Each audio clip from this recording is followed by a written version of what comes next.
Hello, everyone. Welcome to BunkaMania Wrestling. I am Jeremy Graves. This is Tom Linberry. We're going remote this time rather than in the car studio, just because, life works out in fun ways like that. But it is the week of AEW All In London. We are recording this on Wednesday, the 23rd of August. And, Tom, it's been a while since we've been able to do a podcast because, like I said, life. But we just want to have a little bit of a chinwag and talk about All In, quite frankly, because I'm well excited for it. How about you? Yeah, I can't wait for it either. Like, it sort of crept up on me a bit because of the things that have been going on, but I don't know. I think it's going to be a lot of fun on Sunday. I just hope the weather holds out. I know, right? You aren't joking.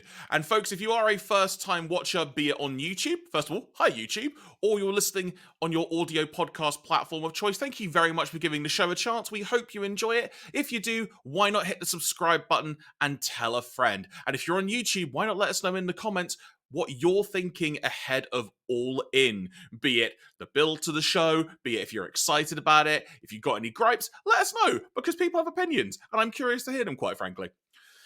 So, Tom, there's been a lot of chatter online when it comes to All In. Personally, I'm genuinely really excited for it. In particular, on Dynamite last week, when they started announcing the Stadium Stampede match, for example, and a couple of other things, it just kind of all came together, and I thought, yeah, I'm well excited for this now. Especially when they announced Ibushi and such, like the six-man tag with Ibushi. It's just like, that's going to be great. I'm actually just really, really excited for this. And though you could argue the build could have been better from a long-term perspective, honestly, we were talking about this off-air, this isn't uncommon for AEW to kind of leave things till, we'll say, the last minute. But by AEW standards, we actually pretty much know a lot of the card 2 weeks ahead of the show, which by their standards is actually pretty good.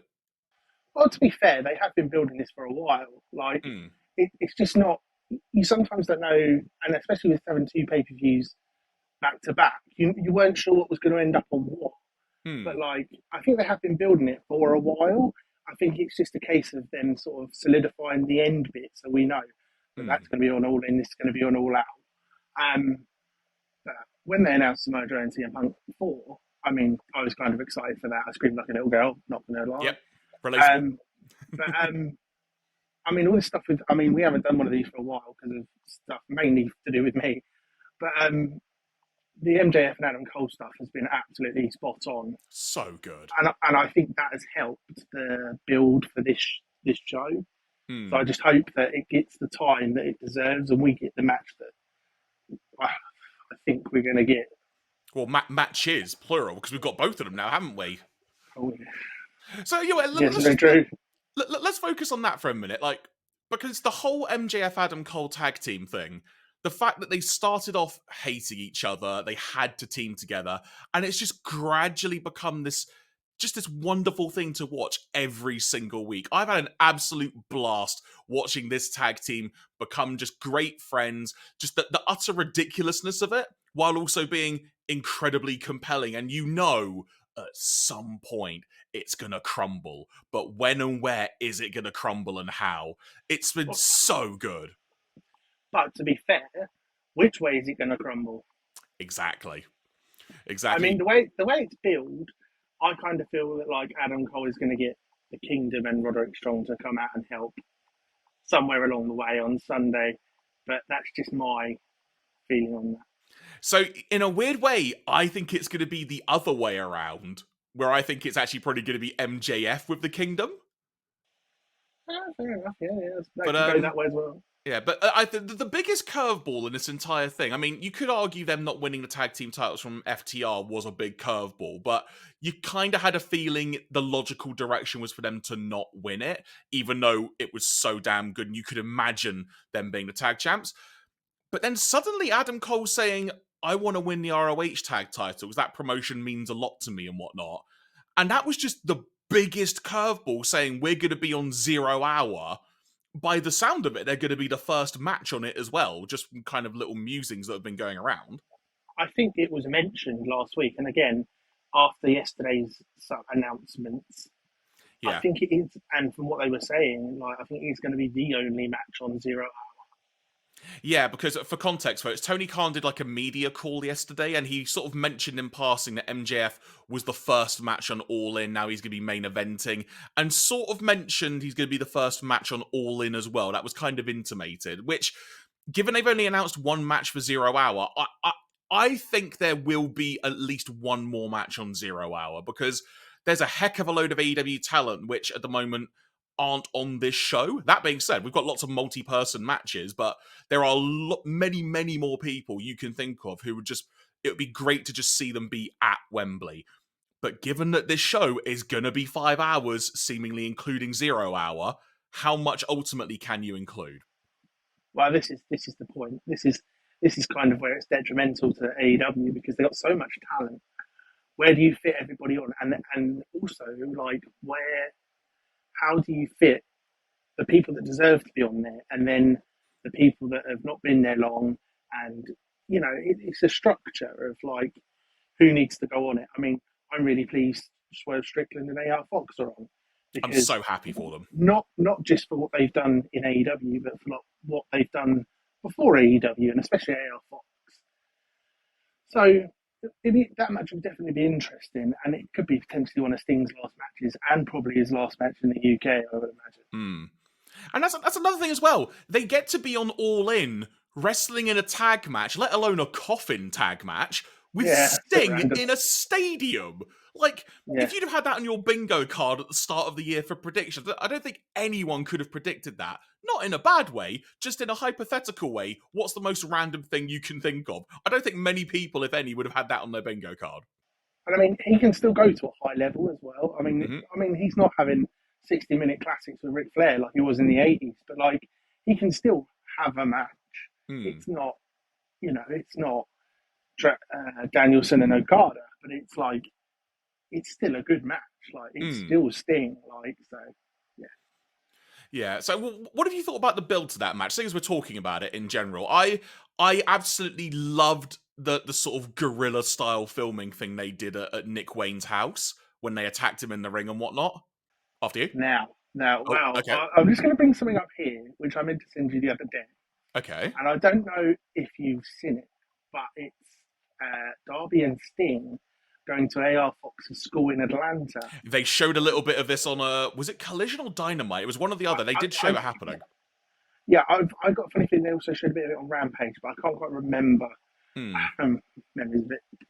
Some of the shows blur together at this point, let's be fair. It does, yeah. Yes, they turned up there and beat up AR Fox, which was kind of cool. So yeah, I mean, it's been decent, and I mean, it shows what Swerve Strickland can do and what Darby can do if you take him out of the just straight wrestling element of the show. And Swerve Strickland over the last few months has definitely elevated from, just being in matches to being in like one of the bigger matches and storylines going forward into All In. I mean, you think about Swerve's direction from earlier this year when he had like the mogul. What were they just called? Was it just the moguls? I can't remember. The mogul affiliates. That was it. He had the mogul affiliates, and that, let's just call it like it is, just kind of fell flat on its arse after a while. Not really through any want of trying. It's just there was like the endless feud with Keith Lee, which still technically has not been resolved. And then eventually they had that tag match where Parker Boudreaux was in there, and that sort of didn't look particularly great. And then Trench just disappeared off the face of the planet. He's been released, hasn't he?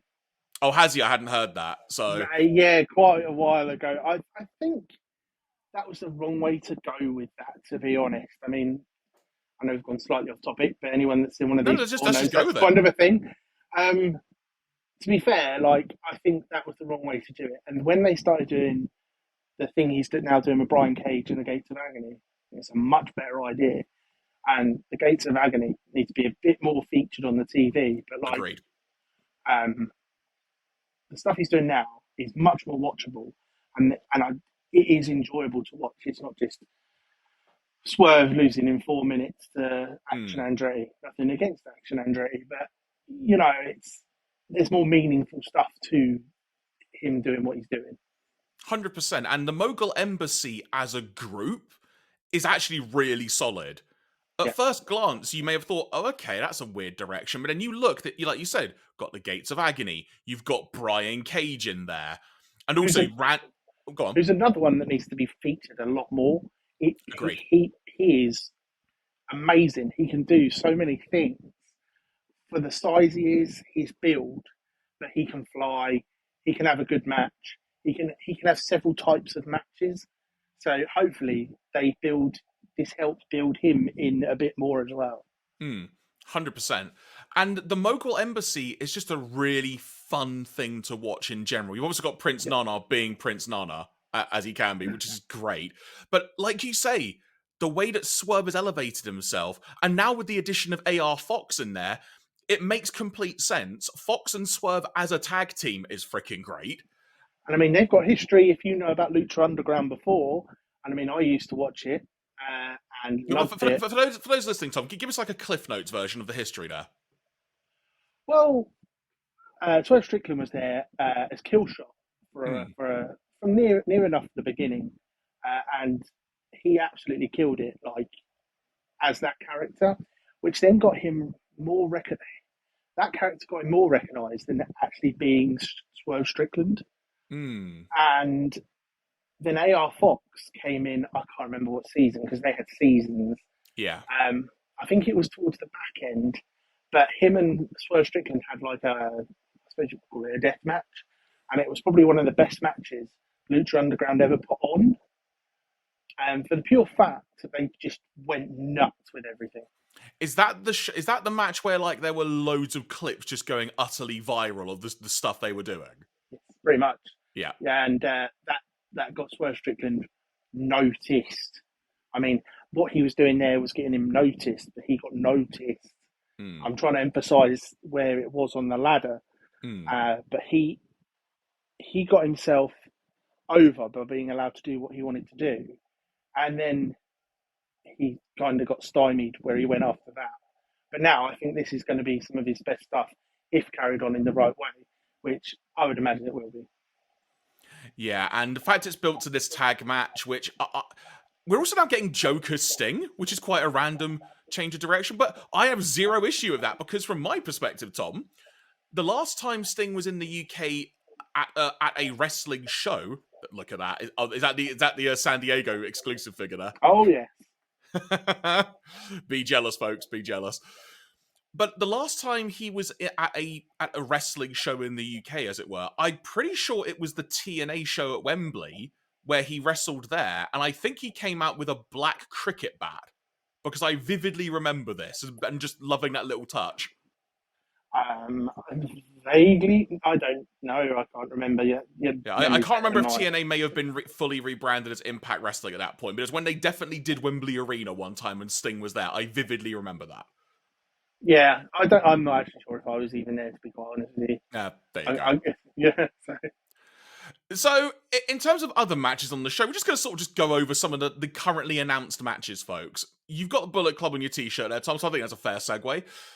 We are going to have a 6-man tag, which is the Bullet Club Gold duo of Jay White and Juice Robinson teaming with Konosuke Takeshita, going up against the Golden Elite trio of Kenny Omega, Hangman Page, and Kota Ibushi. Yeah, it's one of those matches like you didn't know you wanted to see, but once you saw the graphic, you're like, yeah, I probably need to see that. And like, I mean, again, it's only had 2 or 3 week build, but if you actually look into the match, there is feuds that stem back to New Japan, Ring of Honor, that go back 6 or 7 years. So I mean, if you've only watched AEW and you think, oh, they've just chucked that match together, they might have done. But at the same time, if you know the history of the 6 people in the match and where they've come from and what they've done, you kind of realise it probably needed to happen in some way, shape or form. And this is probably the best sort of shape or form to do it in. Yeah, and you kind of always had an inkling that around either All In or All Out, we were going to get some kind of match with Omega and Takeshita, just from the whole Don Callis, the whole Don Callis thing. And the fact it was set up following quite an interesting setting of an interview, like at Daly's place with JR, and then being attacked and whatnot. It was a bit weird. But at the same time, oh, go on. I think it was done that way, and with all due respect to Jim Ross, because Jim Ross lives in Jacksonville, and his health is that where he actually lives now? I did not realise that's where he lives. I know he has a place there, and I think it was so. I mean, Kenny doesn't live far away, so I think it was done so JR doesn't have to travel, which is absolutely fair given the health problems he's been having. And I mean, he's just got all clear on his cancer. So Amazing. because he had a cancer scare last week or two. Hmm. So yeah, I think that was why it was done there. I mean, it was pretty random. I'll give you that. But like at the same time. But the actual beatdown though, like it made sense that Takeshita would attack him there and that Don Callis would show up. It was just the fact that suddenly Jay White and Juice Robinson were there as well. That was kind of the random part of it. But like you say, when you then factor in the New Japan background on things, Ibushi and Jay White have had some stuff involved as well. Juice Robinson's been in New Japan as well. Hangman Page has done some bits and bobs with them as well, probably in ROH days and or New Japan. It all makes sense if you dive deep enough. But just as a match on its own, you look at that match graphic, like you say, and you're like, yeah, I'm well up for this. This is going to be great. I mean, if you were going to be like, I mean, if you say we were like chucking a card together and you were given so many names and you looked at those 6 guys, you'd be like, yeah, that's probably an all-star tag team match, regardless of if there is history there or not. So, I mean, the fact that they're doing it is brilliant. So, I mean, if you don't know the history, just go and have a look before Sunday. Whenever you watch it.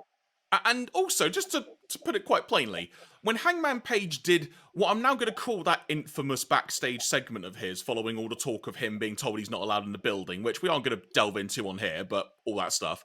But when he did that interview, and he sort of would just said, so you know what? All in Wembley. Going to have a 6-man tag match. It's going to be Kenny Omega and 2 of his partners. And there's me thinking, oh, okay, well, Omega's, the logical one, him and Page, okay, but what other partner are they referring to? Like, because the Bucks are already wrestling. I hadn't put 2 and 2 together. He was going to say Ibushi. And when he just suddenly said Kota Ibushi, I just thought, one, oh my god, I get to see Ibushi wrestle in a freaking stadium. He's probably going to try and jump off the Wembley arch knowing him. And the second thing was just, yes, that match sounds excellent. I am so up for it. I unfortunately already knew it was going to happen. Oh, did you? Okay. Unfortunately, I'd already been told. So, but it was still a good way of doing it. Don't get me wrong. And like, yeah, I just thought while you was talking, Sammy Guevara is not on the show, right? He is not yet, no, because part of me reckons, and this might be a good little segue actually, that he'll probably get involved in the Jericho match somehow. Or he may be involved in Stadium Stampede, one or the other, but I don't see him being aligned with the Blackpool Combat Club, quite frankly. Yeah, okay. But, well, let's talk about Jericho and Ospreay then for a second. I think that's a fair segue, given it's all Don Callis-related stuff. I'm worried about this match. Okay, so keep that thought in your brain. And here's the reason. Okay, jump straight in then. Go on. Right. Well, for people that don't know, Ospreay is wrestling Saturday for Revolution Pro Wrestling at the Copper Box. Go and check that out while we're on the subject. He's wrestling against Shingo, like a dream match. This is my point. This is my point. He's wrestling against Shingo from New Japan. Now, fingers crossed, but just hope Ospreay doesn't get injured. Like, it just, when that match was announced, because I kind of knew that was coming, and I think me and you had probably discussed that a long time ago, I was like, oh, fair enough. Wrestling Shingo the night before as well, like, good grief. So I'm just a bit worried, but at the same time, really excited because I think it's going to be like one of them generational sort of, the older generation against the newer generation matches where it's, and I mean the stuff with Don Callis as well and Takeshita, that always helps. So. And this is the thing that adds to it is that because this match was rumored, was it like a month or so ago? There started being a lot of things online. I think it goes back a bit further than that. Actually, I think me and you discussed this the last time we saw each other. Yeah, because I know when we did the early All In prediction show, we sort of mentioned a little bit on there, like perhaps New Japan talent being involved and such. And I think the Shingo match had just been announced as well. Yeah. So we may do a separate video, be it before All In or after the fact, kind of looking back on our early predictions and kind of, discussing that. Because I think that might be a fun little callback thing to do. But there was talk online, and I can't remember exactly when, but the rumor started going around Will Ospreay was going to wrestle Jericho. And from what I remember, there was just this massive groundswell of people going, why is that match happening? Why in like a negative way? And, I'm going to be honest. Okay. I was one of those people.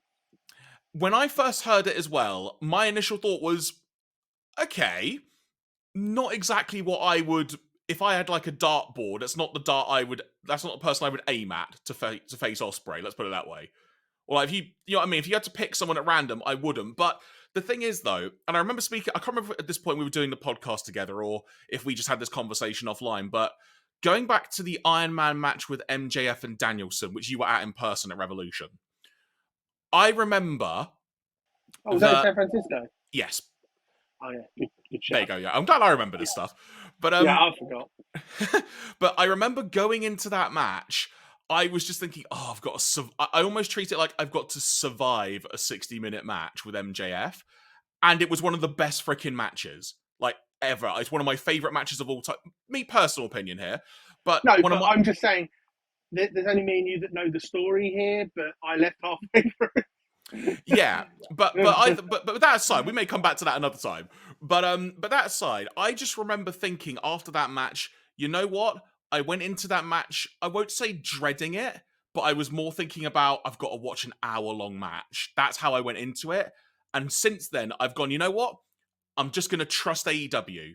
Like, I agree. They put together great stuff. Just, it doesn't matter necessarily how I feel about it. I can perhaps, like in the case of Jericho and Ospreay, think, okay, it's not what I would have picked, but I want to see how we get there, and I just want to be in the moment with stuff. And I think this is a perfect example of that, is that Jericho is a really smart wrestler. Ospreay is obviously a really smart wrestler as well, but his ability is insane. But Jericho's matches have been pretty darn good this year on the whole, overall. So I'm looking forward to this match, more perhaps so from an intrigue point of view, because the way they set it up, at Forbidden Door, there was that kind of little thing of Don Callis and Will Ospreay having perhaps a little bit of a business deal. And as soon as that rumor started online of Jericho and Ospreay, you kind of thought at the time Callis was trying to get Jericho to join him. And it's like, okay, I think I can see where this is going to go. And I'm fine with it. Just from like a business deal point of view, it makes sense. But like you said, the match itself is really unique. Like two different generations of wrestler. What the heck are they going to do? The fact Jericho is also going to be performing himself out there with Fozzy, which I've said to you a number of times off air, I called was going to happen months ago. So I think as soon as it got announced, you text me either then or the next day. Like whenever this was, back in March, wasn't it, or April time? So this was the thing. This was the thing. Like Jericho announced that Fozzy were going to do a show like 2 days before All In London, and I immediately texted you and said, I bet you Fozzy perform Jericho out to the ring so he can say he has played Wembley Stadium. Not in like a cynical way, just because to me it's like, why would you miss that opportunity? Well, but yeah, also, exactly. I've thought that, and this match is just going to be so intriguing. Like, what are they going to do? Is it just going to be plunder everywhere? Is it just going to be a big brawl? Which, given we've got Stadium Stampede match, which we'll get onto in a few moments, I don't know if it will be. Is Don Callis just going to be relentlessly involved? Of which, quick sidebar, that segment with Don Callis and Jericho on Dynamite last week, when he revealed like the picture of the beheading of Jericho and stuff, that segment was so good because Don Callis is a fantastic, stupid heel. Like, why would you put that picture in the ring, quite frankly? He didn't believe Jericho was going to join him. It was just such good fun. And that's what I think this match is going to be. It's just going to be good fun, no matter how ridiculous it ultimately ends up being. I mean, I don't know how many matches are actually on the match card. I believe it's 8 or 9. There are currently 8, I believe, not including 0 Hour. Let me double check. You carry on talking, I'll quickly check. Well, my point was going to be, like, they're trying to fit 8 matches into 4 hours, basically, 6 till 10. Our time, English time. So, I mean, I'm just hoping that match gets enough time, but, like, I don't want it to go on too long. Do you see what I mean? 9, sorry, 9 including 0 Hour. Okay. So, well, yeah, but 8 on the main show. 8 on the main show, yeah. Yeah. So, I mean, just hope it gets the time. Enough time to tell the story, but not too much time to be like, well, it did go on a bit. They did a load of stuff we didn't want to see. But, like, I don't know. There is, like, the more and more you think about it, the more and more intrigued you are to see, perhaps, it's a generational thing. I mean, Ospreay is kind of now Jericho 20 years ago. Like, I mean, if you don't watch New Japan or Brit Wrestling or whatever, I mean, you don't know half the stuff Ospreay does, but like, he is a talented wrestler and probably one of the top 5 in the world. I think I'm fair to say that. So it's going to be interesting. I mean, you know. No, 100%, 100%. And again, the intrigue is just going to be a fever pitch in this match. What the heck is going to happen here, quite frankly? Well, again, it's one of them things where you just go, phones go in the pocket, and then you just enjoy what is in front of you, and then think about it afterwards. That's how I'm going to do it. I know you're doing it. No, that's why I'll probably take a picture and just like on my phone and go, I'm actually about to see this, and then just watch it. I just want to take it all in. Probably be the best way. Yeah.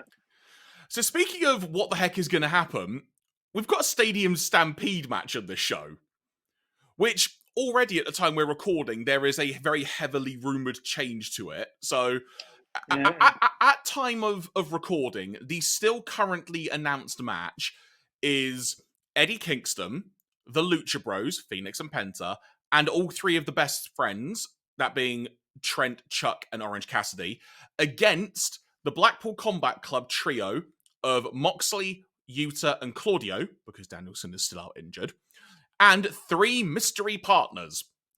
Now, per a lot of, I'll just say rumblings going on online, it sounds like Fenix is not going to be on the show. Not because he's injured, allegedly because there may be some visa/work permit issues. Which we were talking off air, considering he was on, I think, the first poster for All In being announced, it seems a little bit weird that this has only come up now as a problem. Well, I was just thinking while you were saying that, and again, we talked about this before we started. I wonder if there's something else there. And I don't want to speculate, but like, it seems a bit weird that he's the only one that has visa issues. But that said, though, hopefully it's nothing bad that's come There's up. one, well, definitely. But one thing that bugs me about this match slightly, and this is me nitpicking, okay, but they have the international title that's not being defended on international soil. I mean, hey, maybe Orange Cassidy will... Here's a dumb thought. Maybe what's going to happen is Orange Cassidy will defend a title on 0 Hour. That could possibly happen, yeah. Very true. You'll just get added to another match. Or, given now that Fenix isn't in the match, do they reduce the numbers even more in the match or something? Maybe, who knows? But either way, the idea we're basically going to have an Anarchy in the Arena type match in a stadium, I don't know how the heck we're going to be able to keep track of it, because when you're in Wembley, everybody, it's pretty damn big. But and how are they going to keep up with the action? Let's be honest. Exactly. That's the question. I know you very well. You want to know how they're going to produce the damn thing. Yeah. it's like, for those of you watching the video version, you can see Tom and I are on split screen, like our own respective homes. It's like, are they going to have a split screen in the stadium? Like, what are they going to do? I think it's going to be the one where they're walking up the aisle next to us, because I guarantee you they'll end up next to us. It happens everywhere. We'll make sure to do some kind of vlog that day to see if that actually happens, folks. But so I guess from your perspective, Tom, and that's it. If don't give it away or something. But any idea on who you think the 3 mystery people might be? Well, I guess first question: based on the contacts you have in the industry, I'll just put it that way. Do you probably know who's going to be involved in this match? I do. Okay. Well, I've been told something. And then I tend not to, because, again, who I know and stuff, but I don't want to be like, oh, it's going to be such and such, and then look like an idiot on Sunday when they've changed it. Because, again, you mentioned there's going to be changes yesterday. But I'm just going to put out there that Santana is cleared to wrestle. Ortiz is coming over. So to me, I was thinking in terms of other people not on the card. When did Santana get injured? It was Blood and Guts last year, wasn't it? Blood and Guts in Detroit last year, someone happened to be there on this very podcast. How convenient, right? How convenient. So yeah, it would be really cool if they were to come back. And in terms, again, folks, we should just say, don't know that for a fact. No, It's just kind of again, speculating, as it were. But I mean, even they've got like 3 silhouettes on the poster. I'm looking at it now. I can't actually figure out from the silhouettes who it's going to be. yeah, Quite but frankly. I mean, if they're sensible enough, they wouldn't put the actual silhouettes of the people, because then you'll get people like you've just done trying to figure out who it is, and it ruins who it might be. I mean, I could be completely wrong, but at the same time, it could be Santana and Ortiz. Though those two don't get on, so it could be very interesting. Exactly right. And I don't know if you've seen as well, but relating to this match, there was a video doing the rounds of Kenny Omega and Tony Khan announcing the Stadium Stampede Battle Royale mode coming to the AEW game Fight Forever. Like, it's not on there yet. I've just looked. No, exactly. Like, they said within the next 24 hours. So in theory, by the time you're hearing this podcast, folks, it's probably likely already out, but it's not out at the time we're recording this. But there was a wonderful moment where Eddie Kingston was also in this promo. And he suddenly just came in and was like, told like, oh, push it. And he's like, look, buy the game, don't buy the game, I don't care. Have fun. You could tell there was that moment of, don't say don't buy the game. But then he also just went, Claudio, Wembley, Stadium Stampede, I'm coming for you. Like, we're going to do this. So I reckon... I've not seen that. I'll send it to you after. It's a really, really fun little thing. It's on the AEW Twitter. It's like a little AEW games type I haven't been on there this morning, to be fair. Yeah, or X now, whatever the hell it's called. But yeah, it's just a really fun little moment of Eddie Kingston just suddenly being in this promo, like with no warning and no expectation of it. But it's like MJF and Adam Cole did a promo for it a few weeks back, didn't they? Yeah. And no one expected that, and that was fun. So. So, I mean, you just mentioned MJF and Adam Cole. We haven't actually talked about the ROH tag title match yet on the 0 hour. Aussie, Aussie, Aussie. Oi, oi, oi. So, okay, we're not sort of doing, I know we said we're not going to do predictions, but one would assume, well, I was going to say, we're not doing it today, but one would assume Aussie Open are going to retain. You just, you're going the other way, are you? Okay, well, let me finish my thought and then we'll come to you. Hang on. So, I would say one would think Aussie Open retains because something happens leading to MJF and Cole breaking down, then changing the entire complexion of the main event. That's my initial assumption. Okay, and here's my But I'm guessing you potentially have a thought it may go in a different direction on that, as in they may win. I think they may win. But it's somehow a dodgy finish. Don't ask me how. Like some skullduggery, let's say, involved. Yes, and some of that. And then the main event happens. I don't know. Like, if we're going to do a prediction show later in the week, I'll think about it. But like, one of them wins, and then they then become enemies. But they're the Ring of Honor tag champs, and then you get it sets up something for All Out. Which I think is probably the more logical assumption, is that whatever happens relating to this at All In, it's going to impact All Out in a big way. I mean, that's next week, isn't it? That's right. Yeah. Literally a week away. It's pretty mental. So, elsewhere on the card, there's a couple more matches we've not talked about yet. Let's talk about the women's four-way match. We've got Hikaru Shida, Saraya, Toni Storm, and Britt Baker in a four-way for the women's world title. A bit of a random way to get here. Sort of the little tournament they set up where Toni Storm got a bye, the champion didn't type thing. It was a little bit random. But either way, I think this match is going to be good fun. I'm very curious to see what the response to Saraya is going to be.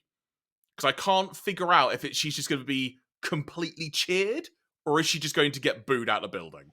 I think completely cheered, to be fair. I mean, I don't know when the last time she performed here was, but I remember watching her as a 14-year-old wrestling Worthing. Yeah. I think she might have been younger than that, but I'm not sure. But this is going back a while. But like, I would imagine she's going to get a hero's welcome debut. I mean, the interesting one for me is Toni Storm and this character that she seems to be telling to Marilyn Monroe. Good. Like, before our very eyes. But we'll see. Like, that could be interesting too. It's such a fun character. I almost liken it to being...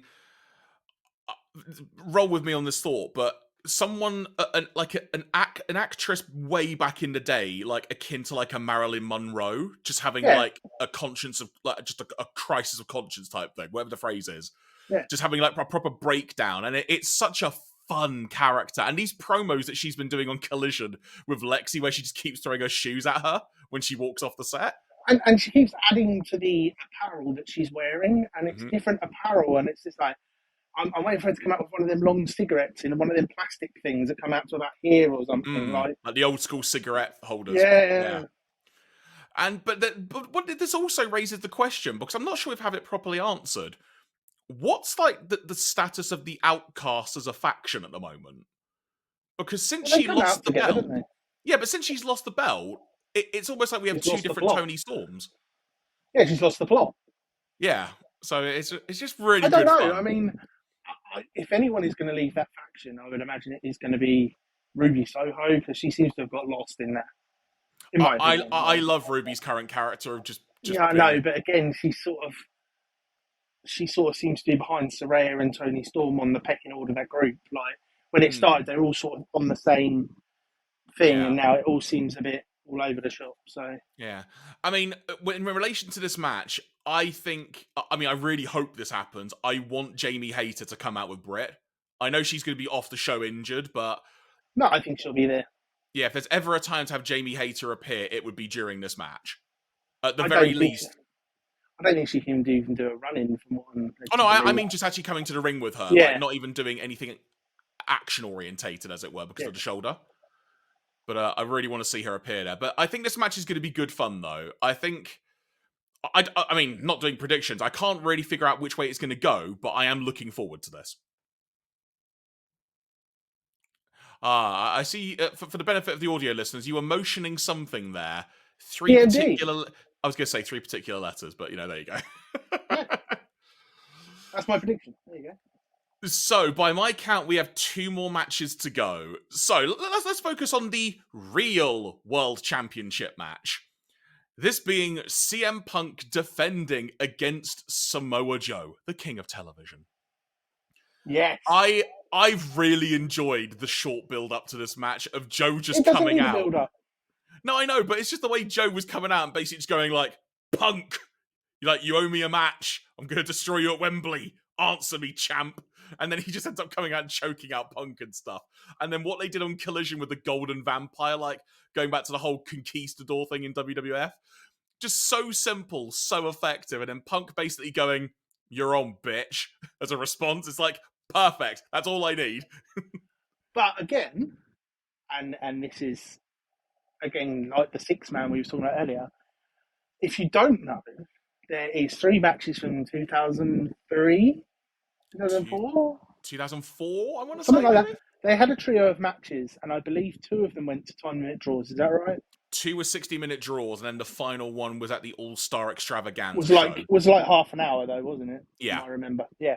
So there is history between these 2, and I mean, it goes all over the wrestling landscape in America, the indies in the early 2000s. I think also over here, because there was the International Showdown at the Coventry Sky Dome, where there was Joe and Punk couldn't get the win.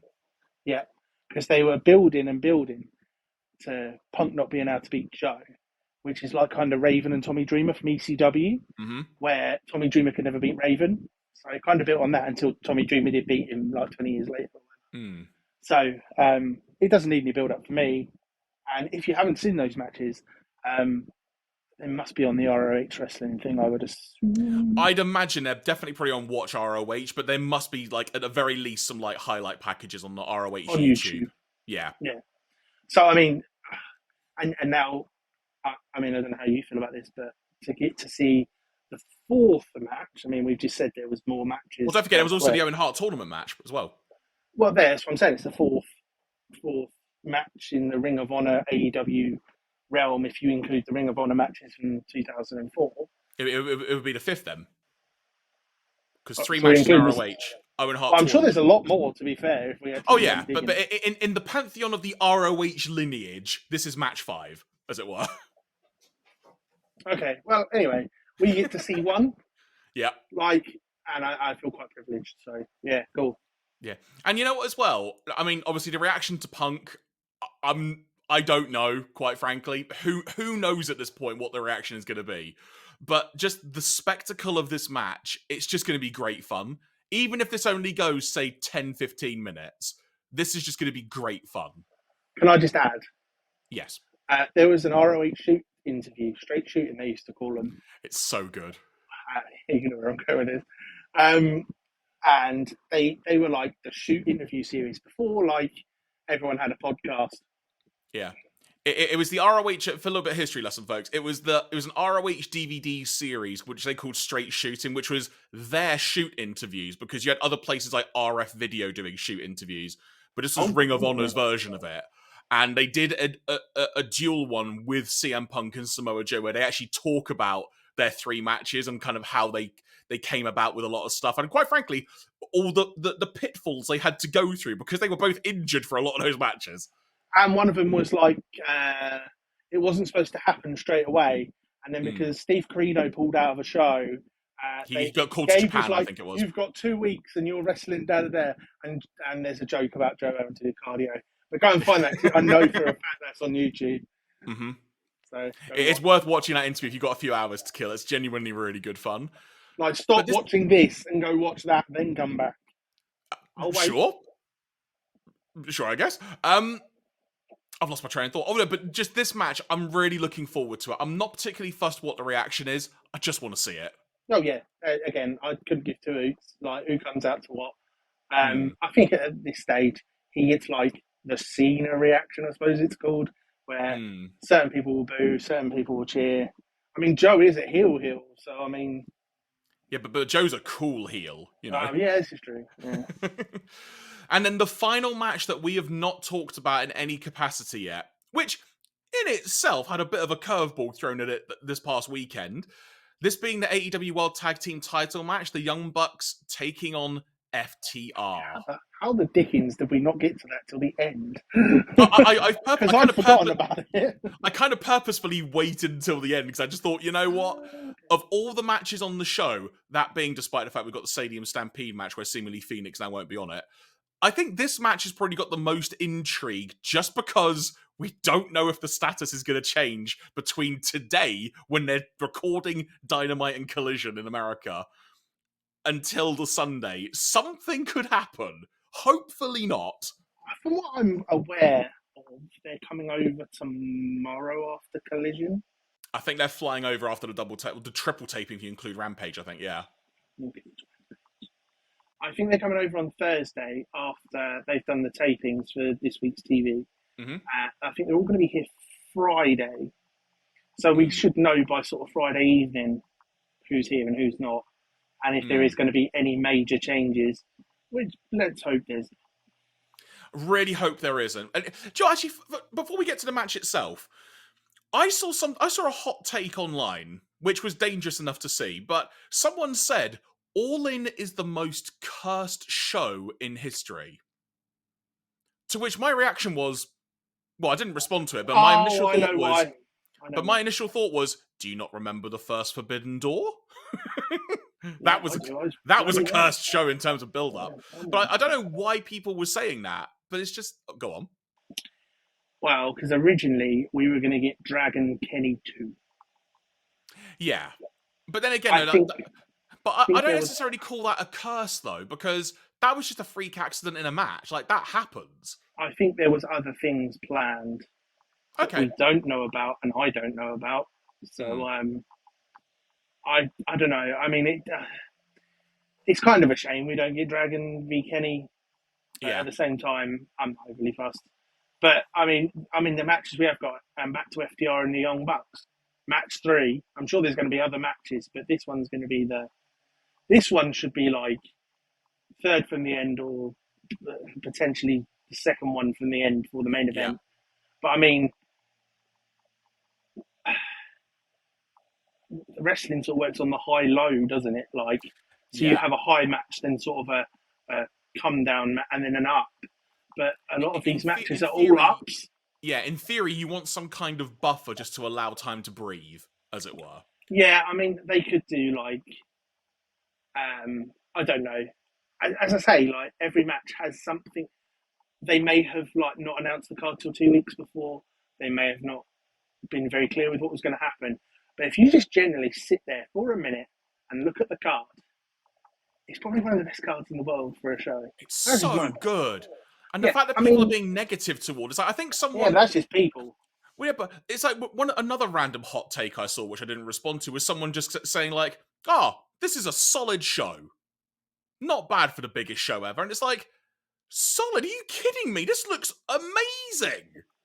Yeah, I think there is generally too many people being negative for the sake of being negative, Agreed. and like I don't know if it was you I had this conversation with the other day. I'm not sure, but I was saying to someone 30 years ago we wouldn't have had found out any of half the stuff we know, and we would have just gone to the show and been like, "Wow, we're getting such and such and such and such, da, da, da, da," and just enjoyed the show. Whereas now, too much social media, too many people with an opinion, and I mean, I know this is what we're doing, but we're not slating anything. We're just, for the most part. I mean, I do have a bit of a whinge, but like, but I think I a think, different. Go on, sorry. I think like there is too many people that just sit at home thinking, "How can I be negative today?" Whereas in actual fact, what Ian Riccaboni says, enjoy wrestling and happy wrestling. Because at the end of the day, Exactly. it is just entertainment. Like, so come on. Exactly. And again, now everything I've said on this show is my genuine feeling. I'm really excited about this show, let alone just for the spectacle of it, but the matches we're getting. It's going to be insane. And this may be one of the few times I will go back and actually watch how the show looks on TV that I was at. Because I don't tend to go back and watch stuff massively, but I'm just very curious to see the spectacle of it on TV as well. Well, I was going to say to you, when we get back to the hotel room, we can watch it. we'll buy the replay on Fight, as I've it were. already bought it. Oh, there you go. Fair. All right. Absolutely fair. So, but now, FTR and Young Bucks, we sort of grazed over that, as it were. Yeah, back to them. This match is going to be such good fun. I'm so excited for it. The fact we get to see this match, let alone in the stadium again, we just get to see this match. It's going to be so good. I've already got a prediction on what is going to happen, and I do wonder if certain news that broke over the weekend may influence that quite a bit. Who knows? We'll talk about that later in the week. But either way, and sort of going back to what I was saying earlier about that dynamic of the MJF Danielson match, where I went into it kind of having a bit of a weird feeling, and it's like, just trust what's in front of me. Just take it in, enjoy it, lap it up and such. It's going to be so good, and I can't wait for it. But then, like you said, where the heck is all this going to be on the card? How is this all going to stack up? Yeah, I mean, my assuming feeling is that Jericho kicks off the show because I mean he kicks off most pay-per-views. I don't know if anyone else has noticed that recently. Fair point, actually. Fair point. I mean, I could see him being on first or second. I mean, yeah, he's one of those cards where just while we've been doing this and me thinking about it, like, where does everything sort of slot in? Because as I was saying, like wrestling usually goes, you have a high match and then you have like a match where people can sort of come down a bit. Where does that happen on this card? Like, yeah, I mean, I imagine if we're gonna get any Stadium Stampede, that would just go on for like an hour. But I imagine if we're going to get any breaks on this show, we might have people coming to the ring to do like a promo or something. Like, it wouldn't surprise me, for example, if, say, like a Bryan Danielson comes over. So he was on. Oh, okay. Well, there you go. So he's like on the show in some capacity, as it were. I can imagine we may get a couple of moments like that. It also wouldn't surprise me if we end up getting some kind of thing involving Tony Khan directly on the show. Like maybe he comes out on the ramp and says something like "Thank you for being here" type thing. I mean, I think there is one more match to come. I imagine this isn't the complete card. I think there's one match to come. And I think that might be the match that they shove in between two high-profile matches, which I'm not going to discuss with you now because I'm not 100% sure. Okay, well, we've got multiple thoughts in my brain. So first of all, a couple of questions now. Is MJF and Adam Cole the main event closing match on the show, in your opinion? Yes or no? I say yes. I think it has to be. Yeah, okay. There's no, unless they do Stadium Stampede last, but with the way that's been built and the participants in it, I don't think that goes on last. Unless there is like unless the mystery people, who I know we've sort of talked about a little bit already, who it could be, unless whoever they are going to have such a groundswell of, oh my god, what? I don't see that being on last. As you're throwing up a Wolfpack sign, as it were, a Too Sweet sign. No, that's not what I was going for, but go on. Oh, well, there you go. So, in terms of other matches potentially being announced, I don't know. Well, right, I'll be more specific. I just think there will be at least 1 or 2 more matches, at least on 0 Hour. At the very least. I don't see the whole MJF Adam Cole tag match going an hour. Especially if they've got to do the main event that night. Yeah, but also, my point being, is I think we're going to get the Acclaimed and someone, the House of Black. But Yeah. my point is, like, they specifically said it was the only match on 0 Hour last week on one of the TVs. Oh, that was actually specifically said, was it? I can't remember if it was actually Dynamite or Collision or Rampage or something like that. But like they said it was the only match. And they only had one match in San Francisco on 0 Hour.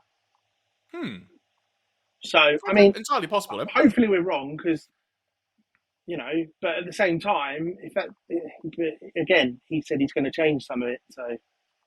So yeah, we'll touch on that point in a second. But going back to the potential trios title match, if there was going to be one more match on, a trios title match seems very likely based on the whole build-up and whatnot. Of which, if the Acclaimed aren't on this show in any capacity, I will be shocked, quite frankly. Yeah, so would I. But at the same time... Oh my god, Tom, the way you said that.